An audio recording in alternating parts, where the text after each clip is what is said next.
कहानी का शीर्षक है दान का पाप। एक बार दोपहर के समय जब कबीर दास जी कपड़े बुनने में लीन थे, तभी उनके द्वार पर एक भिखारी आया। भिखारी कई दिनों से भूखा था, इसलिए उसने कबीर जी से कुछ खाने को मांगा। उस समय कबीर दास जी के पास खाने की कोई सामग्री नहीं थी। कुछ सोचकर कबीर जी ने कहा कि मित्र, मेरे पास तुमको खिलाने को भोजन तो नहीं है, तुम मेरा ये ऊन का गोला ले जाओ और इससे बेचकर अपने लिए भोजन का इंतजाम कर लेना। भिखारी ऊन का गोला लेकर चला गया। रास्ते में उसे एक तालाब दिखा। भिखारी ने ऊन का गोला निकालकर उसका एक जाल बनाया और तालाब में मछली पकड़ने की कोशिश करने लगा।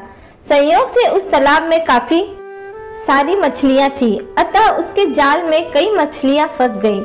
अब तो वो भिखारी शाम तक मछली पकड़ता रहा। काफी मछली इकट्ठा हो जाने पर उन्हें बाजार में बेच आया। अब तो भिखारी रोजाना तालाब में जाता और ऊन के जाल से खूब मछलियां पकड़ता। धीरे धीरे उसने मछली पकड़ने को ही अपना धंधा बना लिया। अब वो कई अच्छे किस्म के जाल भी खरीद लाया। ऐसा करते करते एक दिन वह काफी अमीर व्यक्ति बन गया। एक दिन उस भिखारी ने सोचा, क्यों न संत कबीर जी से मिलने जाया जाए और उनका धन्यवाद किया जाए, क्योंकि आज मैं उन्हीं की वजह से अमीर बन पाया हूँ। जब वो भिखारी कबीर जी के पास गया तो अपने साथ सोने, चांदी और रत्न लेकर आया। सभी सोना, चांदी और रत्न उसने कबीर जी के चरणों में लाकर रख दिया, लेकिन संत कबीर उस भिखारी को पहचान न पाए। तब उस भिखारी ने सारी पुरानी बातें याद दिलाई। आपकी ऊन के गोले की वजह से आज इतना अमीर हो पाया।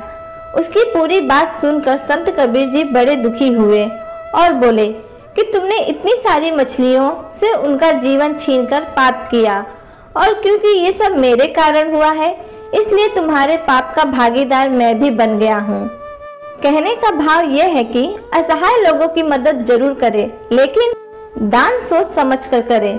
अगर आपका दान किसी भले के लिए है और उस दान को सत्कर्म में लगाया जा रहा है, तो आपका दान सार्थक है।